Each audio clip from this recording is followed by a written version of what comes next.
Gulliver tidak hati-hati dan tidak sengaja tersesat di negeri orang kecil. Tidak hanya tubuhnya yang diikat dengan tali. Bahkan sepatu kain size 40 miliknya dikunci juga. Gulliver mencoba terbaik untuk berteriak. Semua tali putus dan orang-orang juga terbang. Dia bangun berpikir dia sedang bermimpi, hasilnya sedetik kemudian. Smith mengendarai kudanya dan berlari seperti terbang datang. Memegang 2 tombak sepanjang 2 meter dan melemparkan dengan keras ke kakinya. Lalu para orang kecil lainnya memasang selusin kait di tubuhnya. Kemudian mulai mencoba dengan sekuat tenaga untuk menarik. Ya ampun. Dia jatuh telentang ke tanah dan pingsan. Sampai dia bangun. Dia menemukan dirinya diikat lagi. Melewati kota. Semua penduduk kota penasaran dan berlari keluar untuk melihat. Melihatnya sebagai makhluk aneh. Ketika sampai di gerbang istana, mereka membiarkan Gulliver berdiri tegak. Sampai saat ini, sang putri, meskipun dia pernah ke sekolah, belum pernah melihat makhluk seperti ini. Keesokan harinya, Gulliver dibawa ke tanah pertanian untuk menarik bajak. Tapi pada saat itu, negara ini tiba-tiba diserang oleh pasukan musuh. Lonceng peringatan telah berbunyi. Smith baru saja mendengarnya. Terburu-buru membuat kontrol membuatnya menoleh. Menguda Gulliver kembali ke istana kerajaan. Seperti itu. Gulliver membawa tubuhnya yang besar. Hanya butuh beberapa detik untuk kembali ke istana. Tapi Smith membuatnya berlutut. Kemudian lakukan flip untuk melompat ke bawah. Dia ingin pergi menyelamatkan sang putri sendiri. Dan memberi perintah tidak ada yang diizinkan untuk mengambil tindakan. Tetapi David tahu jelas levelnya. Jadi dia segera menekan tombol untuk membuka semua kunci di tubuh Gulliver. Pada saat yang genting, Gulliver tiba tepat pada waktu dan meraih 2 musuh dengan 2 jarinya, berbalik. Melemparkan keduanya ke kolam dengan lancar. Dengan mudah menyelamatkan sang putri. Menunggu sampai Smith sampai di tempat ini. Sang putri telah diselamatkan. Tapi sang putri baru saja ditempatkan di tanah. Lonceng peringatan terdengar lagi. Sebenarnya istana itu telah terbakar. Raja terperangkap di dalam. Saat itu David mengatakan kepadanya bahwa sekarang membutuhkan sumber air yang besar, mari pikirkan caranya.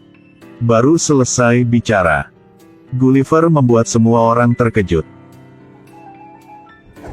Dia melepas celananya. Lalu menuju ke arah istana dan kencing. Meskipun aromanya agak tidak enak. Tapi sangat efektif. Smith melihat itu dan dengan cepat berkata, "Bajingan, cepat singkirkan burungmu." Lalu bergegas datang. Siapa sangka tiba-tiba Gulliver berbalik. Aliran air terakhir dituangkan ke tubuh Smith. Meskipun perilaku ini sangat tidak sopan. Tapi setidaknya itu menyelamatkan nyawa raja. Malam hari, raja mengadakan pesta untuk merayakan Gulliver. Gulliver memegang keranjang buah-buahan. Hanya butuh 1 detik untuk menelan semuanya ke dalam perutnya. Kemudian berbohong kepada semua orang. Dia adalah ayah raksasa. Bisa membunuh banyak jenis monster. Dia berbohong begitu banyak sehingga semua orang harus membuka mulut lebar-lebar karena terkejut. Memberinya tatapan kagum. Keesokan harinya, raja memuja Gulliver. Dia mengirim 10.000 pekerja untuk membangunkannya rumah yang paling mewah. Datang untuk minum kopi. Juga perlu 10 orang untuk melakukannya untuk Gulliver. Hanya dalam sekejap, Gulliver melangkah 1 langkah ke awan. Harus tahu bahwa, sebelum datang ke negara super kecil ini, dia hanya kutu loncat.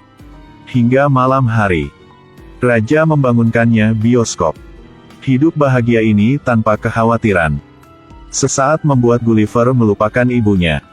Terlebih dari itu, raja juga melucuti Smith dari posisi dan otoritasnya. Jadikan Gulliver sebagai jenderal. Smith naik pitam.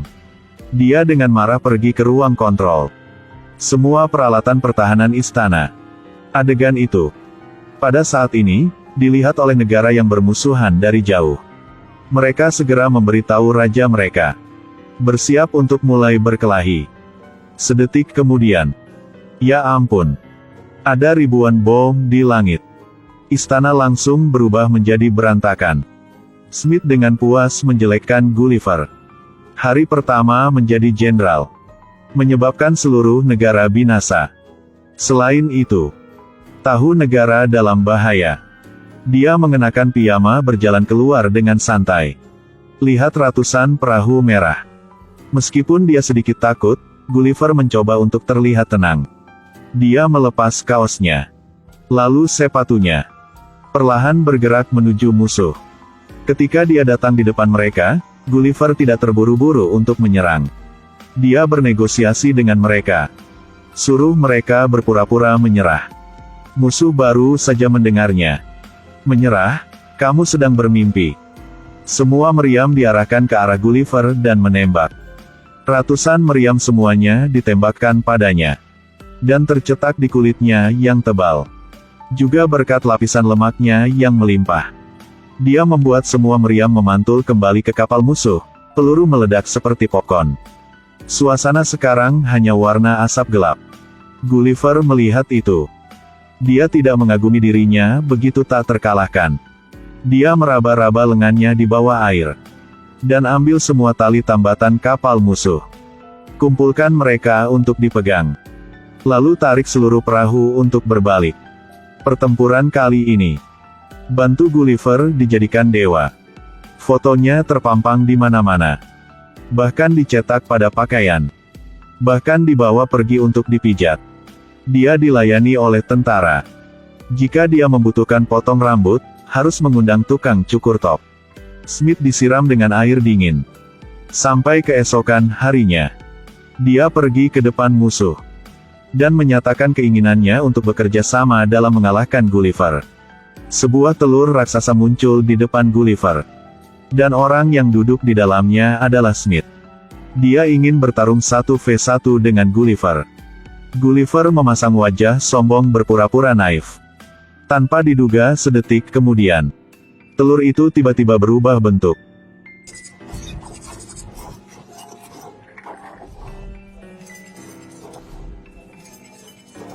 Dalam sekejap mata robot itu lebih tinggi dari Gulliver. Gulliver sangat ketakutan. Berbalik dan mencoba melarikan diri tetapi ditangkap oleh Smith. Lalu mengangkatnya ke udara. Burung kecilnya terjepit erat, menyebabkan dia terus berteriak untuk meminta maaf. Dia ingin menyerah. Ini membuat penduduk kota sangat kecewa. Gulliver kemudian diikat di perahu dan dibawa ke sebuah pulau. Ketika dia baru saja tiba di sini, dia ditutupi oleh toples kaca. Tunggu sampai dia membuka matanya. Adegan di depannya membuatnya harus terkejut. Dia mengenakan gaun putri oleh seseorang. Ya ampun, ini pulau raksasa. Dia hanya seukuran jari.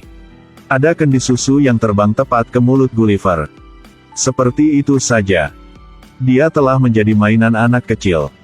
Selama dia menolak untuk patuh, dia harus berakhir seperti ini.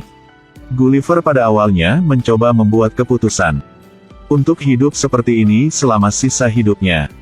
Tapi David adalah pulau para orang kecil. Beritahu dia berita terbaru. Ada seorang gadis yang persis seperti dia yang dibawa ke pulau mereka oleh ombak. Gulliver hanya mendengarkannya dan terkejut bahwa ini dewinya Lisa. Dia ditambahkan kekuatan cinta. Ini membuatnya mendapatkan kembali semangatnya sekali lagi. Dia melengkapi parasutnya dan meninggalkan pulau raksasa. Dia harus menyelamatkan dewinya kali ini setelah Dewi Lisa duduk di sebelahnya untuk menonton. Dia tidak ragu untuk bergegas ke depan. Dia bertarung dengan penuh semangat dengan robot. Tanpa diduga, Smith ini juga tidak malas. Dia meningkatkan versi robotnya. Gulliver tersengat listrik dan skeptis terhadap dunia ini. Saat itu, David berkuda dan pergi datang. Menggunakan kail pancing untuk mengait robot berhasil masuk ke dalam. Dia memotong kabel robot ini.